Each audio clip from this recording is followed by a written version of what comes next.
In this lesson, we're going to learn about modeling trigonometric graphs with equations. Let's look at this first problem. Jared rides a Ferris wheel with a diameter of 26 feet. The Ferris wheel completes one revolution in 80 seconds. He gets on the ride at the lowest point, which is 4 feet from the ground. And we are to write an equation that models Jared's distance from the ground as a function of time in seconds after he starts the ride. So let's think about what we have here. At the lowest point of the Ferris wheel, Jared is 4 feet off the ground. And at the highest point, he is 26 feet plus 4 more feet, or 30 feet off the ground. That's 26 feet for the diameter of the Ferris wheel, plus the 4 feet that the Ferris wheel is off of the ground. Now the midline here is going to be halfway between the 30 and the 4, so we can get an average by adding 30 and 4 and dividing by 2, and we're going to get a 17 for our midline.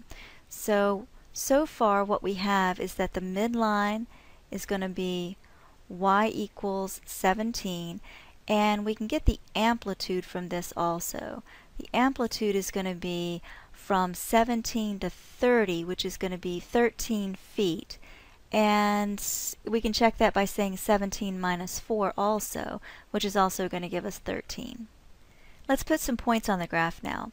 At time 0, or 0 seconds, Jared's going to be 4 feet off the ground as soon as he gets on the Ferris wheel. And we know that 80 seconds later, the Ferris wheel will have made a complete revolution and he'll be back at 4 feet off the ground. Halfway between 0 seconds and 80 seconds, or at 40 seconds, this Ferris wheel is going to reach its maximum height of 30 feet above the ground. Well, Jared will be 30 feet above the ground. And the graph would look something like this. As he goes from 0 to 40 seconds, the Ferris wheel is climbing, and it hits the highest mark at 40 seconds, and then starts coming down again. So we know that the period, which is going to be, let's see, because it's going to be sine or cosine, either one, will be 2 pi over b. And we also know that it should be 80 seconds. So if we solve for b here, we're going to get b equals 2 pi divided by 80, or just pi over 40. So now we have our period. There is no phase shift. We don't need to put a phase shift on here. We've transposed this onto a graph where the lowest point is happening right on the y-axis. And because the lowest point is on the y-axis, we'll go ahead and make this a cosine function. If it's a maximum or minimum on the y-axis, you want to use cosine. If it's a minimum, you just want to set your amplitude to negative, and if it hits at a maximum, you want to have a positive amplitude. Well, amplitude's always positive, but you want to have a positive a. So it would look something like this. We'll have f of t equals, and our a in this case is going to be a negative 13. We decided to use cosine, and we're going to have our b is pi over 40, and our variable here is going to be a t. There's no phase shift, so there's no c, or c is 0. So this is the equation we would use to model Jared's ride. Now let's take a look at one more. Describe the transformations from the graph of f to the graph of g, and f of x is 2 times the sine of x minus 5, and g of x is 6 times sine of 4x plus 2. So let's do some comparisons here. The amplitude of f of x is going to be 2, and the amplitude of g of x is going to be 6. So g of x is going to be a taller, slimmer graph.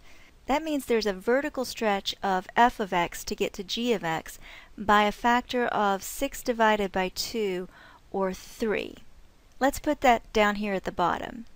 From f to g, there is a vertical stretch by a factor of 3. Now let's compare the periods. For f of x, the period is just going to be 2 pi. There's nothing changing the periods. Sine and cosine both have periods of 2 pi, and b is 1. For g of x, though, we're going to have 2 pi divided by b, and in this case the b is the 4.